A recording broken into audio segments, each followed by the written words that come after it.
Good evening, everyone. Welcome to our first Smart Women, Smart Power event of the 2016 series. I'm Dr. Kathleen Hicks, and I'm a Senior Vice President here at CSIS and Director of the International Security Program. And I also have the privilege of leading the Smart Women, Smart Power initiative. Thank you again for joining us this evening, and we're honored to have Secretary of the Air Force Deborah Lee James here at CSIS for what I know will be a great conversation. A few social media notes. Be sure to follow us on Twitter.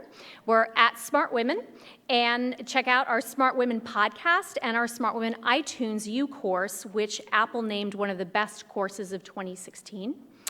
Also, I want to take a moment to thank Citi for its sponsorship of this effort, which amplifies the voices of women in foreign policy, national security, and international business. And with that in mind, please join me in welcoming Candy Wolf, who's the Executive Vice President and Head of Global Government Affairs at Citi.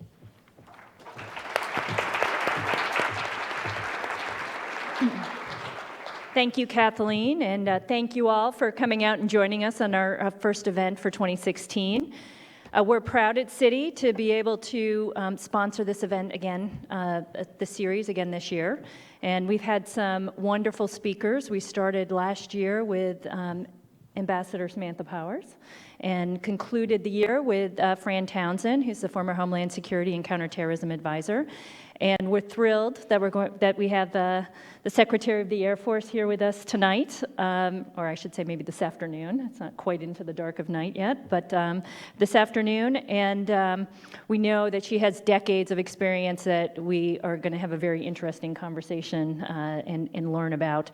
But I wanted to just spend a minute to say that I'm personally proud of the support that Citi has shown our veterans as we reintegrate and help them reintegrate into civilian life. And I don't know if you're familiar, but we have a program called Citi Salutes. And through the support of our colleagues and our volunteers, we work to provide our veterans with professional development opportunities and help them utilize the skills they've learned in uniform in the business world. And last November, Veterans on Wall Street hosted its 5th Veteran Employment Symposium and Hiring Fair in New York. And Citi helped to co-found that coalition, and it's grown from more than 50 member institutions. It's grown to more than 50 member institutions, and it's raised nearly $6 million to assist military members and their families as they transition back into civilian life. And so, you know, as part of Citi, it's an important part of our business initiative is to help those who have served and to help integrate them and give them jobs and opportunity. And so tonight, again, I'm pleased that we can host this event, and I welcome all of you and thank the Secretary and Nina, because I can think of no better people to have for our first event. So thank you. Kathleen?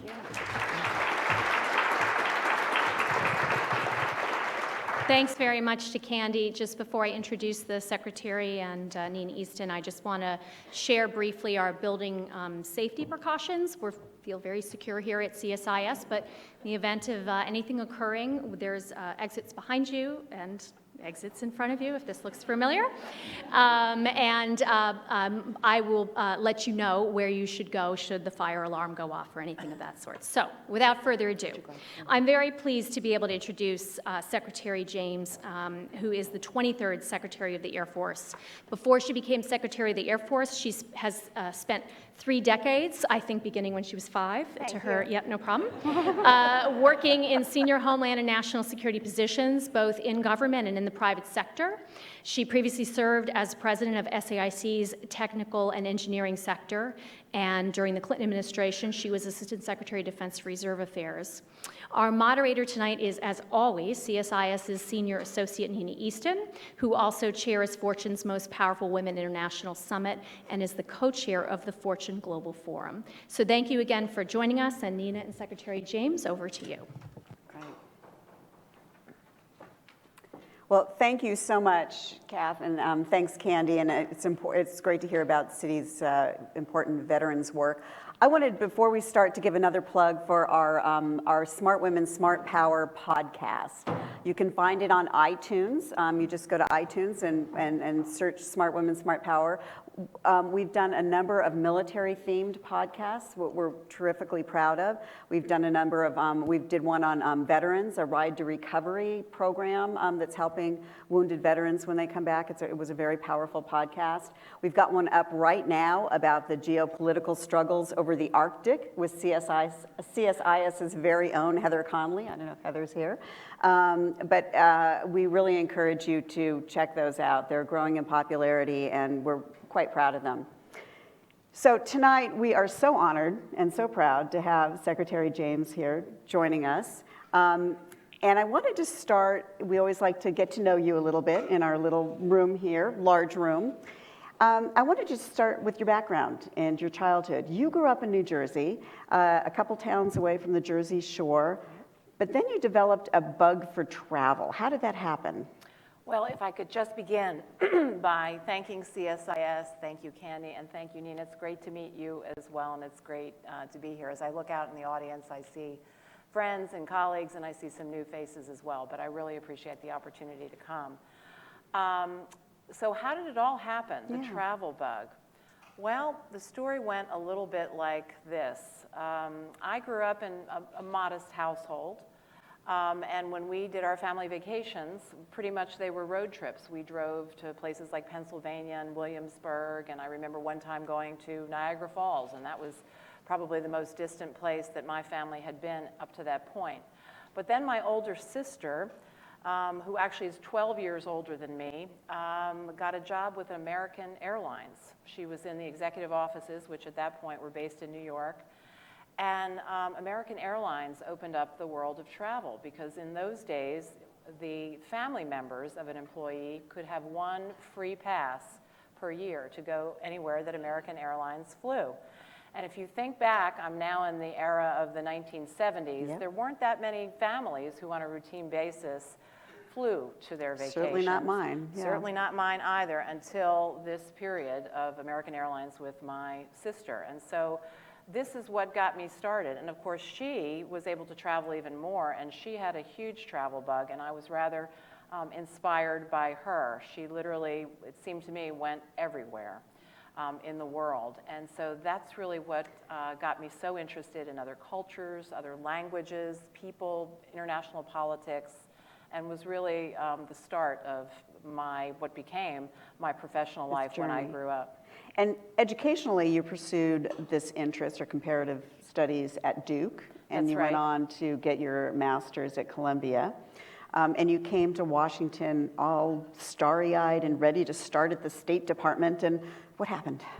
Well, it didn't quite go according to my plan, is what happened. So as you pointed out, Nina, I pursued a course of study, which I thought would really put me in good standing to get a position in the State Department. And I learned a foreign language, and I was a foreign exchange student, so Spanish is my second language. And I even had internships as a young person, which related to that field. So I moved to Washington and promptly applied to the State Department, and a little bit less promptly got rejected by the State Department. I'm not sure why, but they have numbers to fill in any given year, and they're looking for a mixture of people, and in that particular year, one of those people was not me.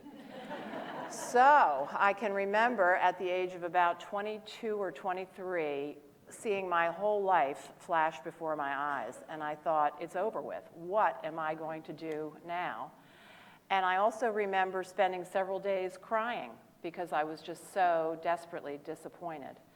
But 4 or 5 days into it, of course, you can't keep crying. You have to get up and you have to do something different. So I started applying everywhere else I could think of in Washington because, by the way, I did want to do policy. I did want to serve in the government. And so I just started applying everywhere else. And that's when I got my first job right out of school, full-time job, which was as a civilian in the Department of the Army. And then you went on to serve at the House Armed Services Committee for, 10 years? I did. So the Army, although it wasn't at that point my heart's desire, and it wasn't the area that I ever thought I would work in, at least I had a job, and I was so grateful to have a job at that point. So I threw myself into it, and a few months into the Army period, the most remarkable things started to happen. And those remarkable things were, I really liked the work. It was really interesting, and it was important. I felt a sense of purpose, and I had great colleagues, and I had a wonderful boss who I look back on as one of my original important mentors in life. So mentorship has been very important to me, and I believe in it. Do you want to name deeply. that mentor? That mentor was a man by the name of General Berquist. He has since died. But he was the one who opened some doors, took an interest in my professional career, and really linked me up originally with the House Armed Services Committee, which became the next thing I did in defense. Which at the time we're talking about in the green room was chaired by Les Aspin. It was chaired for the majority of the period I was there, which was 10 years, by Les Aspin, but actually the original chairman was a gentleman by the name of Melvin Price. And so you spent all those years on Capitol Hill, and I just have to ask you, particularly in your position now, you must have picked up some pretty good tips on how to deal with difficult senators and members of Congress when you're testifying or behind the scenes. Well, being a professional staff member, which is what I was in those days, I actually started out as a research assistant and then became a professional staff member. You do certainly learn the process, and that's very important. You learn the art of concise writing in a bulletized form, because of course everyone at Capitol Hill is terribly busy. By the way, I don't know of many people in many walks of life who aren't terribly busy, and so having a quick read is important. Certainly research skills were then and still are today important. And how to talk through with congressmen and senators to be able to get a point across. So yes, this was very good training ground for me. And then you've been in the private sector before you were Air Force Secretary at SAIC. And there were also zigzags in your career then. You talk about a pivotal year that wasn't particularly a good year for you, 2007. What happened then? Right, so 2007 was a very difficult year for me. First of all, we should go through all the positions that you had held there too at SAIC. Well, I started out in SAIC in a management/business development type of a role. And over the course of my period with SAIC, I had a variety of additional jobs. So one was mentioned by Kath Hicks during the introduction. So the most senior job that I eventually attained was to be the president of one of the sectors of the company. So that was a major P&L job. I had also been a business unit manager, which in SAIC speak is a P&L job, a profit and loss job. But then I led the government affairs and communications function for a period of time and had a variety of other sort of business development and managerial roles.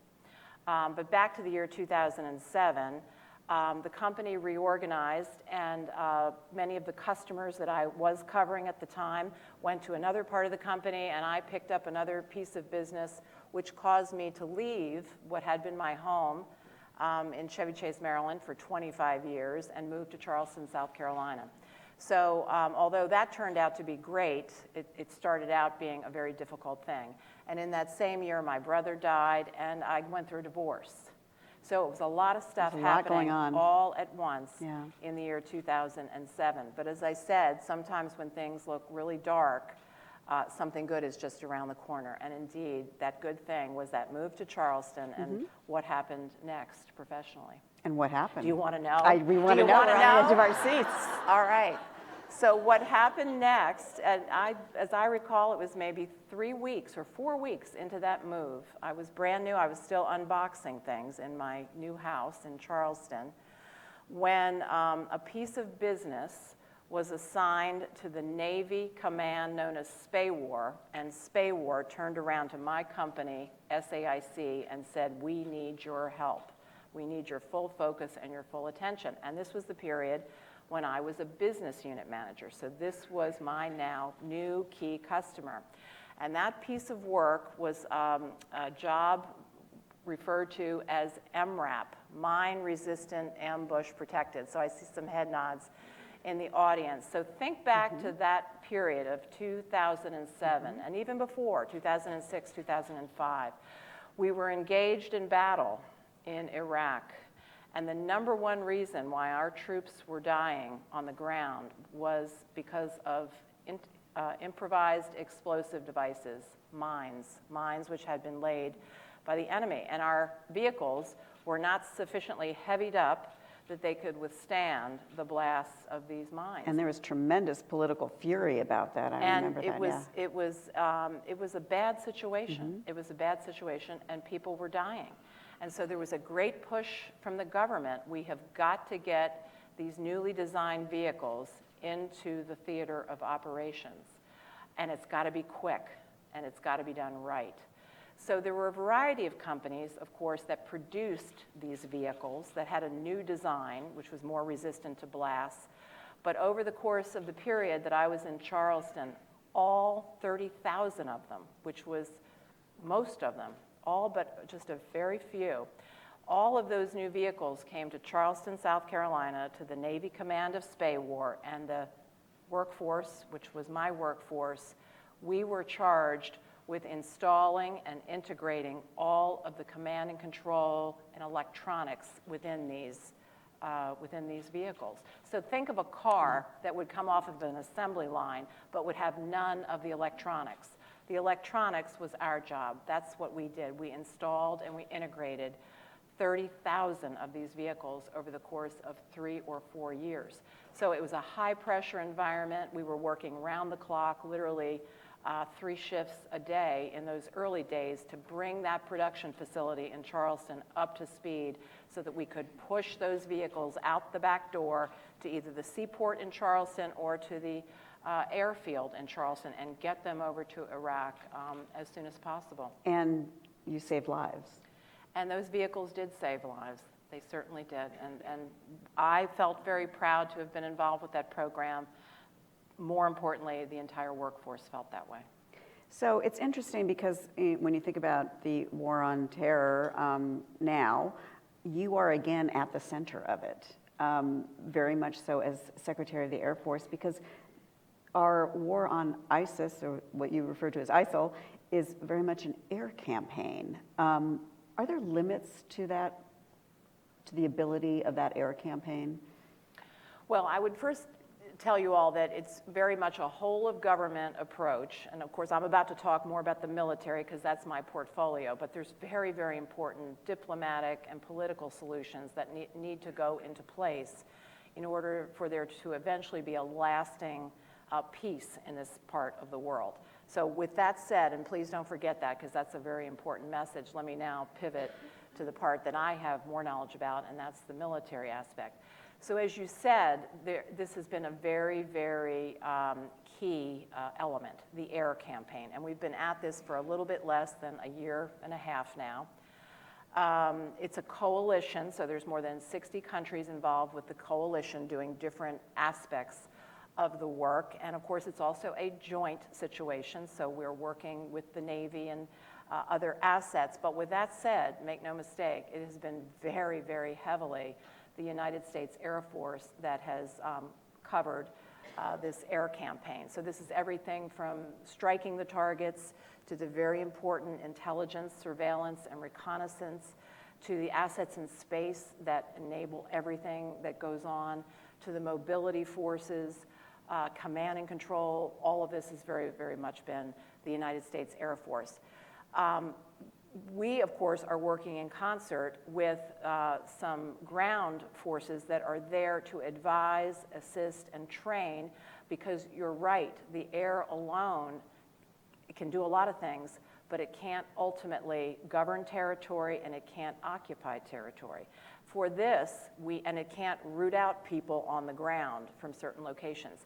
So for this, we need to have indigenous forces who are trained, brought up to speed, and that's where we are assisting and training and advising. And then they need to go in and do the ground piece of the work in order for this entire strategy to come together. And remember, the strategy is we are going to degrade and ultimately destroy ISIL. So for this first 16 months, we have very much been in the degrade realm, and we've made progress. What's the most difficult part of this from your perspective? About the air campaign? What are the most difficult decisions that you've had to make? Well, I should also point out that my job in the Air Force is organize, train, and equip. So right. I'm responsible for people and training and their equipment, all of which gets provided to a combatant commander, right. Who then figures out how to prosecute the actual operation. So just from my perspective, something that I have learned is a key thing in a campaign like this is to have proper targets. Proper targets. Now, why is that important? Well, obviously, we take our values even in a wartime environment with us, and we don't bomb indiscriminately. We bomb things that we know to be illicit trade or the bad guys or command and control centers or training operations. We bomb those sorts of military-oriented targets. You need to know where those are. You need to have good coordinates. And then we have the technology and the people and the know-how how to go in there in a very precise way and get that done to minimize and hopefully not have any, but this is war and things happen. But we, of course, are trying very hard to minimize civilian casualties and innocent loss of life. So having that intelligence information and then being able to translate that into a good target set is a challenge. And as we continue to prosecute this campaign, we're getting better and better. And by the way, this is where you get synchronized with those who are on the ground. To the extent there's raids, to the extent there are individuals captured and questioned, or computers seized and hard drives reviewed, all of this is intelligence. This allows us to learn. This allows us to target better. So the more we get intelligence, the number of targets goes up that we can then prosecute. How nervous were you when the Russians came into airspace nearby, that there might be an accidental incident? Well, certainly the entry of Russia into Syria, this has been a complication. There's no question about it. And as Secretary of the Air Force, I do worry about people, and my people in particular. And so it was a concern. Now, the bit of good news on this front, and it's not new news, this has been the case for a month or two now. We do have an understanding. It's not a coordination, but it's a way of communicating with Russia, and it's tested daily, literally, to make sure that the frequency is working. And this is a way that we can deconflict ourselves in the skies, because as you point out, if someone were to miscalculate, or if there were to be an accident, it could be not only death for the people involved, but it could also have higher ramifications. So I certainly feel a lot better now that we have this communication situation in place. So a lot of critics of the way the Obama administration is conducting this war would argue that there needs to be a no-fly zone in Syria. In your mind, what would be the ramifications of that? Personally, we certainly did a no-fly zone during the 1990s in Kosovo, and so the United States Air Force knows how to set up a no-fly zone if that is what we are tasked to do. It would require us to shift some assets and put in place the procedures to be able to do it, but it's certainly something that we know how to do, and there's a certain cost associated with it, but if we're asked to do it, we can do it. I think the question that the even higher level policymakers are constantly looking at, and this is obviously above my pay grade, is if we were to have a no-fly zone, that would mean essentially that there would be territory that if other aircraft entered that territory, they would be at risk of being shot down. Well, of course, ISIL doesn't have aircraft, so you wouldn't be doing this against ISIL. So who would you do this against? Would you do this against Russia? Would you do this against Assad? See, these are the higher level questions, and for now at least, our government has said this is not the way we are going to proceed. And one other use of the Air Force, it comes up in this question of refugees. And this week, we've watched, it's been horrific to watch these towns starve, literally starve. And I kept thinking, why can't we drop aid from the air? Certainly you did it when the Yazidis were trapped on the mountain, correct? Right. Can you speak to that? So once again, mobility airdrops and the delivery of humanitarian assistance and supplies and whatnot, this is one of the key attributes of our mobility forces. This is something that certainly we have done and we can do and we will do if we are tasked to do it. And you just said, as you pointed out, we have been tasked periodically to do this during the campaign. As for the refugee camps and the misery that so many of the Syrian people are going through, the United States, and this gets back to the whole of government approach, of course, we are supporting, and I think we are the largest donors of humanitarian aid, and we're sending dollars, and there are other distribution systems, as far as I understand it, to try to get aid to those who are suffering in the camps. But once again, if we're asked to do it, we have the assets, we have the people, we know how to do airdrops. So we are, I think we've just celebrated the 25th anniversary of Desert Storm, correct? Tomorrow. Tomorrow, okay. So where were you and what kind of an impact did that have on you and your thinking about the use of military force by the United States? Well, I was in the year 1991 on the staff of the House Armed Services Committee. And the two key memories I have of Desert Storm and two sort of lessons learned about perhaps what now we would probably say is a major impact on the U.S. military is I remember being in awe of the first time, I think, that it was viewed on the world stage, the fantastic combination of stealth and precision weaponry, all of which is enabled by space. That was the first time that the investments that had been made, in some cases a decade or 2 decades earlier, actually came together on the battlefield, and for the first time, the world saw what the United States military could do in this new era. Interestingly enough, the weaponry that was dropped in Desert Storm, only about 10% of it was precision weaponry. 90% of it was not. But just that 10% and the precision that 10% hit those targets, that's what I remember. Until I saw that statistic, I would have believed more was precision. But the fact is only 10% were precision weapons. Nowadays, those two statistics are pretty much reversed. I would say 90% of the weaponry is precision, and maybe 10% is not. So that's totally reversed in 25 years. The other key thing that I remember, because it was part of the issues that I was tracking on the House Armed Services Committee, was the use of our National Guard and Reserve forces. So the Persian Gulf War, Desert Storm, was the largest call-up of reserve component forces at that time that the United States had had since World War II or Korea timeframe. So it had been a long time. We didn't use reserves too much during the Vietnam conflict, so it had been quite a long time. And there were people back then who openly said, if we call up the reserves, do you think they'll come? And if they come, do you think they'll be ready? Yeah. And so what happened, of course, was we called them, they came, and they were ready. And they did a magnificent job in what, of course, nowadays we call our total force. And by the way, we don't do anything in the United States Air Force without our total force. Our National Guard, our Reserve, our active duty.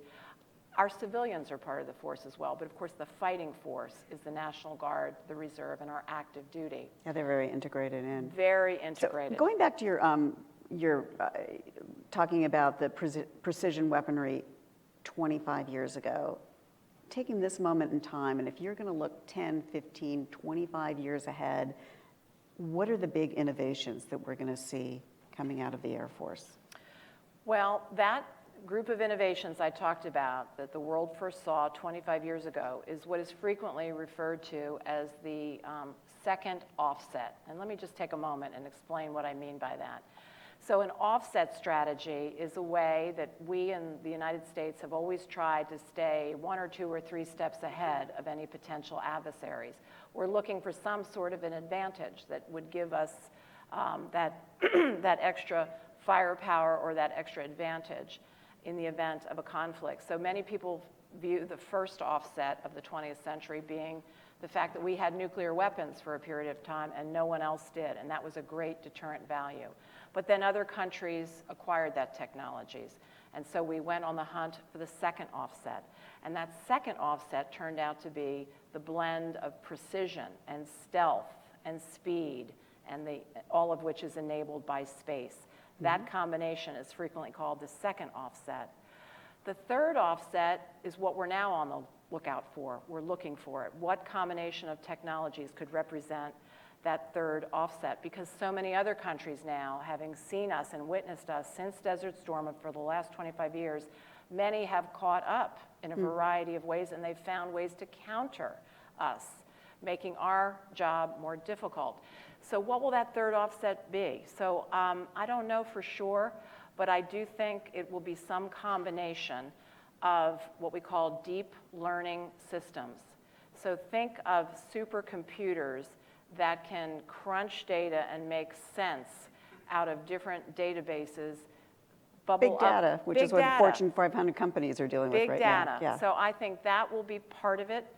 I think another piece of it is likely to be, I'll call it human-machine collaborations, human interfaces with technology in different and new and creative ways, ways of wearable technologies, which would allow soldiers to be more efficient or effective on the battlefield, for example. Or to take one from our Air Force, this is more of a human-machine collaboration.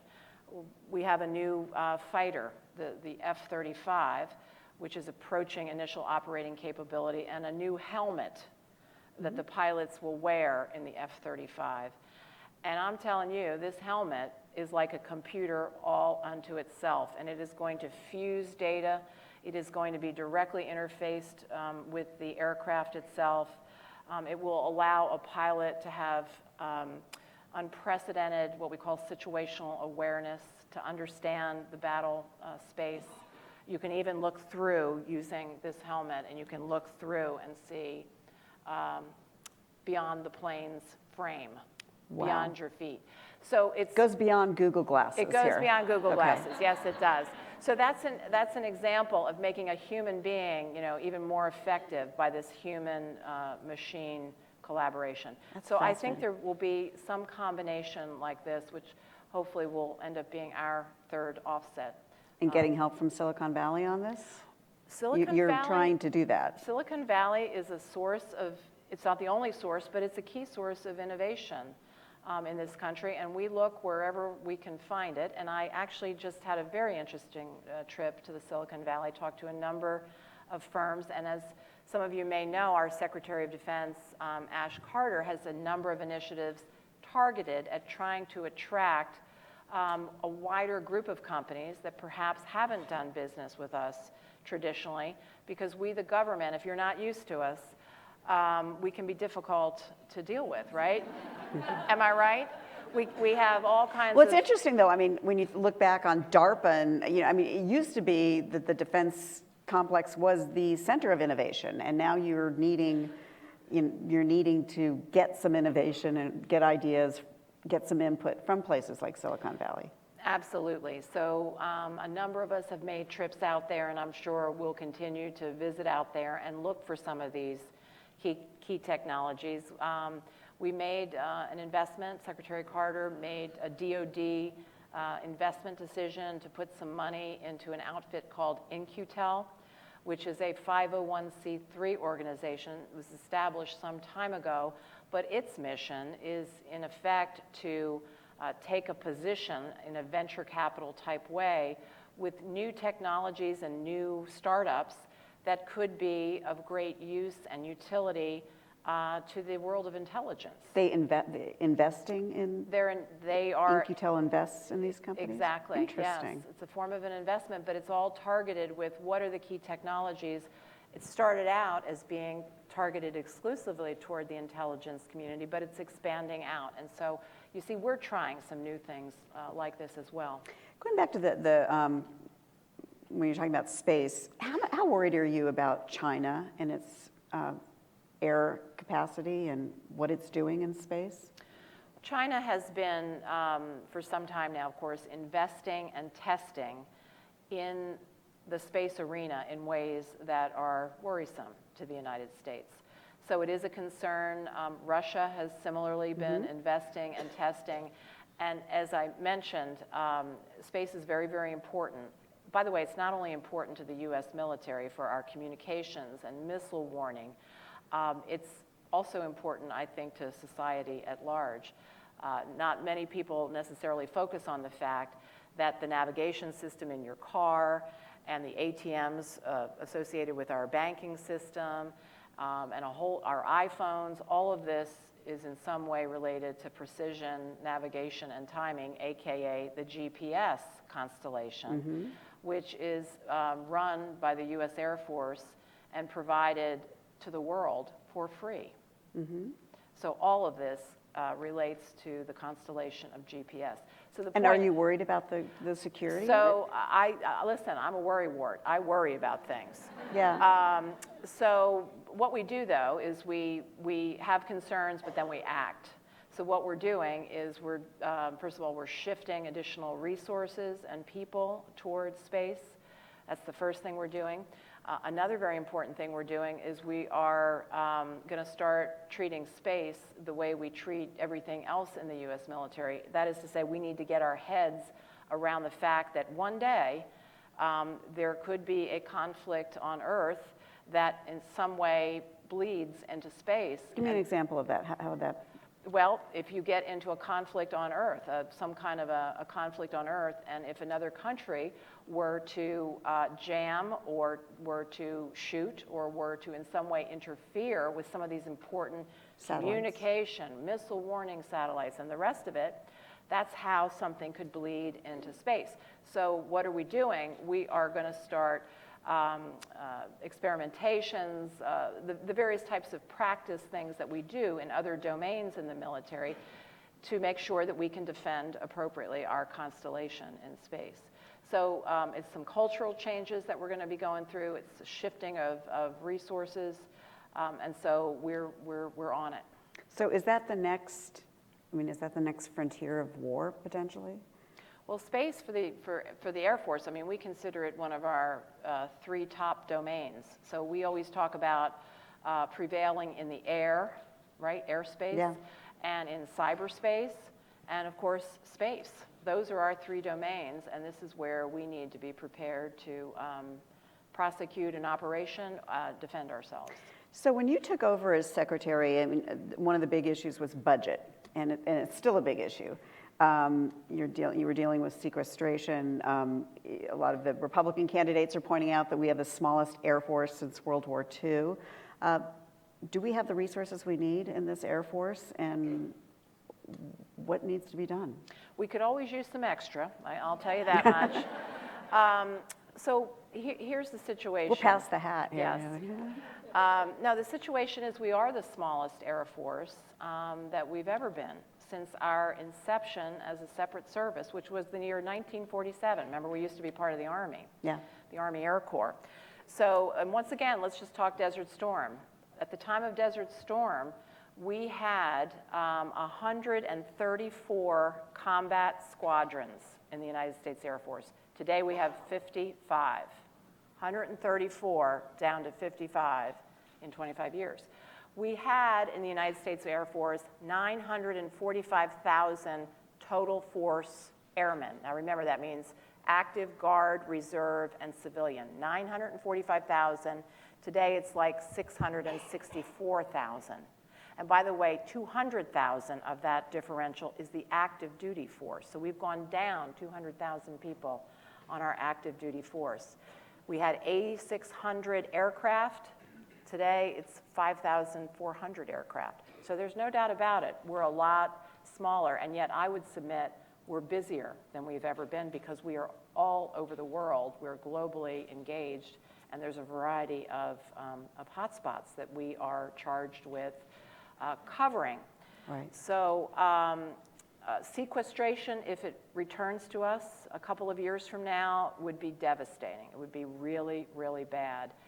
For the next 2 years, we're living under a bipartisan budget agreement, which on the one hand, we're very grateful to have stability for planning and budgeting and execution. On the other hand, at least for FY17, which is the budget we're going to be rolling out over a few weeks from now, for defense, we're about $17 billion less than what we asked for, and that will be real programs that will have to be reduced. So it's not an easy deal, but at least having stability is a big advancement. So trying to be a little smart with your pennies here. You came up with this, of course it had to be an acronym since you're in the military, BTCC. You want to tell us about that? Yes, well, that's bending the cost curve, bending the cost curve. So for the folks in the audience who are defense people, you certainly are aware that there's something called the Better Buying Initiative, which has been a series of initiatives out of the Office of Secretary of Defense that's been ongoing for several years. And there's a whole series of ways that they're trying to drive down the costs and be more efficient and so on through this better buying power. We in the Air Force have rolled out what we consider to be a series of complementary initiatives of our own, which we can basically do in our own under our own authority without asking for a change in law. And it's designed to, in some way or another, reduce our costs, speed it up, or perhaps attract in more innovation, companies that don't normally work with us. And so there's a series of things that we're going to try, and we're going to see how we do. And if some of them don't work out, no harm, no foul. We'll jettison those ideas and we'll pick up on some other ideas. And the way we came up with these initiatives is we pretty much had close discussions with industry, and we listened carefully, and then hopefully they listened carefully to us, and we jointly came up with some ideas of things that we could test out. And you've had to struggle with some personnel issues. When you first came on, you had the cheating scandal involving men and women who oversee our ballistic missile system. There are various sexual assault cases, and then you came up with Green Dot. Out of that, what is that? So the Green Dot program is our next iteration of training, the training that's very important to combat sexual assault. Of course, it's an issue throughout society, throughout the military, but this is now the approach that we're taking in the Air Force. So we've been at this a few years in terms of really doubling down on training, and we've learned a lot in the last few years about the types of training that more specifically stick with people and that seem to produce better results. So for example, we have learned that having hundreds of people in a conference room and having an hour-long PowerPoint presentation is not the most effective way, particularly when your force is young, to get those messages to stick. And we've done what we call stand-down days, which is modeled after the world of safety. So if there's an aircraft mishap, typically a squadron will stand down, meaning they will stop operations and they will go over for a day or perhaps longer all the safety rules and precautions. We have literally stood down, and we've had sexual assault stand-down days and done a whole day of training. So we've tried different things and we've learned. So Green Dot is the next iteration of training.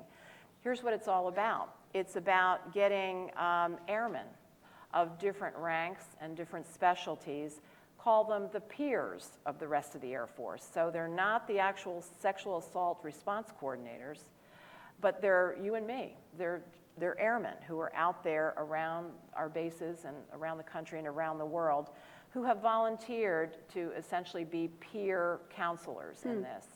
And so we're going to train up this group of airmen, again, all different ranks and different specialties, in this Green Dot approach. The Green Dot approach, the way I would describe that is it's tools that we can give our airmen to be better bystanders and to be aware of things going on in the environment. And if you see something, say something. If you see something, say something or do something. And to give them things they can say and ways to avoid certain situations from spinning out of control. And by the way, this is applicable not only in the case of sexual assault, but this is also, we hope, going to be a useful tool for other forms of violence that could occur. So it's peer-based. So instead of having a teacher teach it, it's you and me teaching it, right, as peers to one another. And it is designed to be a form of bystander intervention. Also, beyond sexual assault, we hope will have a good impact on other forms of bad behaviors and violence. And you've also opened up combat positions to women. Did you have a lot of pushback on that? In the Air Force, we did not, no.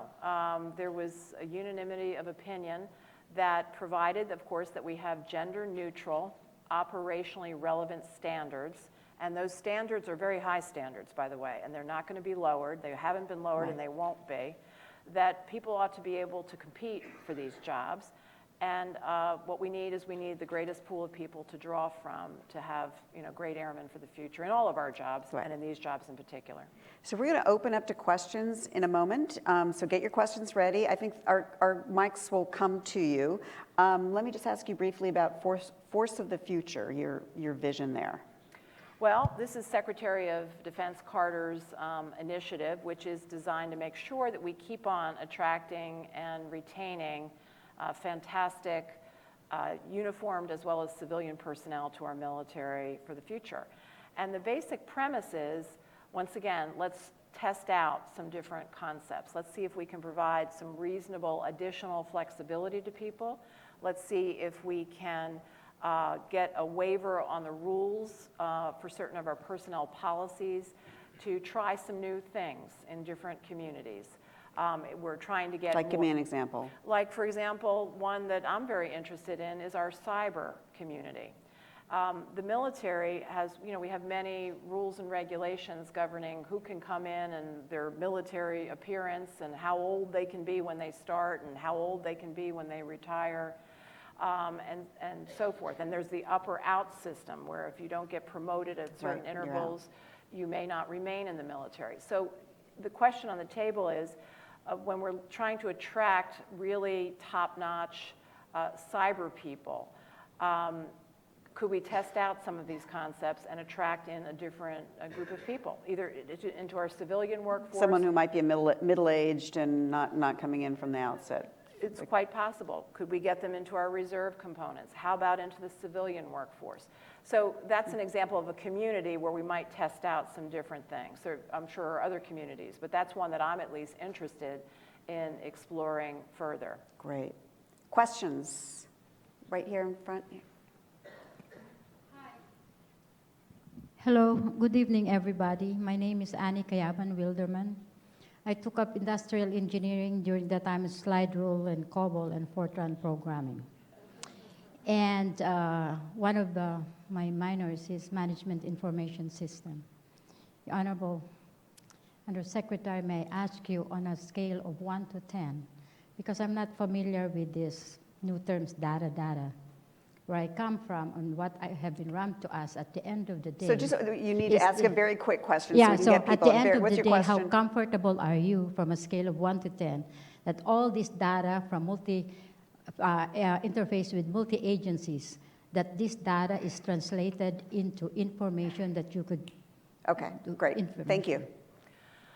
1 to 10. That's a hard thing to do. I think we have pockets of excellence in this, where I would give it a very high mark, and then there's everywhere else which I wouldn't give quite as high a mark. I think the challenge for us is how do we get more of these systems to that high level of excellence, and where do we put the priorities? In other words, not all systems perhaps are as important as some systems that we really do need to crunch a lot of data quickly, make sense out of it all, get it to the right people so that decisions can be made, and those decisions need to be fed out to the force in a fast way. Other questions? I think we have a couple over here. Right. This seems to be the more active side of the room. Identify yourself too, please. And short question. Claire Badanis from Falcon Windsor in London. I'm interested in what you were saying about ISIS and the overall strategy to destroy ISIS. You also mentioned a diplomatic and a political solution in the Middle East. But surely the problem of ISIS is also a theological and an ideological one. So how does the strategy encompass that aspect of the challenge? Well, another way to describe the broader strategy is to say that we need to defeat them in Iraq and Syria. We need to take them on wherever else they may pop up in the world. And of course, we have to protect our homeland. And this is where it's, of course, been very worrisome that they have been rather effective in their media outreach, their use of communications like Twitter and so on, and other forms of communication. And they have either inspired or certainly other people have become radicalized, even those who perhaps haven't been directly touched by ISIL. So as you point out, I think we need to up our game in the United States and working with our partners, of course, around the world to do a better job ourselves on that media front, on the communication front. There recently were announced some changes to the State Department program in this regard, and so I have high hopes that that will advance the ball for us in that way. And we, of course, have also said that it is outrageous that this relatively small percentage of people are hijacking one of the world's largest religions, and we've got to pull together with the rest of the Muslim community to figure out ways to go against this from, as you say, an ideological, theological standpoint. So Secretary James, one of the operational things we didn't touch on about the war on ISIL, but other terrorist groups, are drones, a very controversial use of drones. But where do you see them playing a role in the future of the Air Force, and how important are they to your mission? I see them playing an increasing role and an important role in the future of our Air Force. Keep in mind, they are not only important from the strike perspective, because they certainly have been effective for strikes, but also for the intelligence gathering and the surveillance. And one of the reasons why we have been able to be as precise and as sure about these targets is because almost always we will persistently watch. Could be we watch for weeks so that we are sure before the actual strike takes place. So the remotely piloted aircraft, as we call them, because we don't like that word drone simply because it connotates that there's no human in the loop. And believe me, there's a lot of humans on the ground that are making that occur in the air. I think they're very much here to stay, and we are investing in the future of this capability. And you were looking, weren't you giving bonuses to get more people, more personnel involved in? This is a high demand area. Okay. And so yes, we are going to be awarding bonuses to some of the pilots in an effort. It's a comprehensive plan. It's not just bonuses, but we have a comprehensive plan where we want to make this a more attractive area. We want to make them feel that they are absolutely essential to the future of our Air Force and reward them appropriately. Other questions? You had one right here. Yes. Good evening. And, identify yourself, thanks. Megan Doherty-Myers from Avocent. Secretary James, I was hoping that we could discuss Afghanistan for just a moment. Although the air component has diminished in the past 5 years, part of our initial mission set was to recruit and train Afghan pilots. To what extent do you think that we have been successful in that objective? Good question. Actually, we have been training those pilots when the operation in Afghanistan shifted to the stage of today, and many of our assets came out of in-country. The pilot, and not just pilots, but maintainers for the Afghan Air Force shifted to a location here in the United States. So we have been doing that training here. It's going at pace. Some of those pilots now have returned, and the Afghanis now have in their possession, they just got them, several of the aircraft that the pilots will actually be manning and flying. I think there's a question right over there. Right there, yes. Wait for the mic. Oh, excuse me. Hi. Major Melissa Sowers. I have a question with regards to your desire to retain and recruit the most capable people in the Air Force. Just if you could talk a little bit about initiatives you have for women, from preventing them from having to choose between motherhood and having a successful career in the Air Force. And a good person, a good messenger to deliver that. Congratulations to you. So this is part of my and General Welsh's push to increase diversity and inclusion in our Air Force. And I could go on for a whole hour about that, but let me get right to the chase, cut right to the chase on this. Part of our approach is to try to stem the tide of qualified and very capable women who at the moment are attriting at the mid-career point at twice the rate of men. So we do a fairly decent job of getting fantastic young women into our force. We could do better in the beginning, but we do a pretty good job now. But then we lose an awful lot of them at mid-career. So and this Fortune 500 companies are facing as well. Right, Yeah. so the Becomes a work-life pyramid. balance Yeah. is clearly part of it. So we've done a couple things so far, and there's probably going to be more following. So we've tried to make some reasonable accommodations, and these ideas were picked up on from travels around the Air Force and going to bases and listening to what women are saying. So, for example, it used to be that women in the Air Force were subjected to the possibility of deploying overseas 6 months after giving birth. So you didn't have to deploy until you hit the 6-month point, and then you were subject to deployment. So we've changed that now, and now it's 1 year. So I say that's a reasonable accommodation, 6 months to 1 year.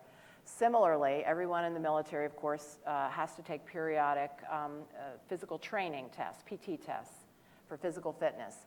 It used to be for a woman right after giving birth, you wouldn't have to take that PT test until the 6-month point. And what we found was that wasn't really enough time, and women frequently were starving themselves or doing things which weren't healthy to try to get back into shape quicker. So once again, we just extended that. Instead of 6 months, now the rule is a year. To me, this is a reasonable accommodation.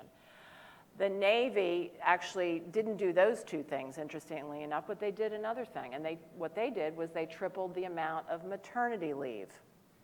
So it had been 6 months. This was all the services were doing. I'm sorry, 6 weeks. 6 weeks. 6 weeks. Paid maternity leave. 6 weeks, right, paid time off, and they tripled it to 18 weeks. I would say on that one, stay tuned. I believe that's coming, and I believe that... Are you going to make an announcement right here? Well, here's what I will say. Here's what I will say. This is under active consideration as part of Secretary of Defense Carter's Force of the Future. So it could happen in the near term through the Force of the Future. And if I turn out to be wrong about that, then I've said it before and I'll say it again. I intend to do it under my authority as Secretary of the Air Force. So just hold on, and I'm telling you, it's coming.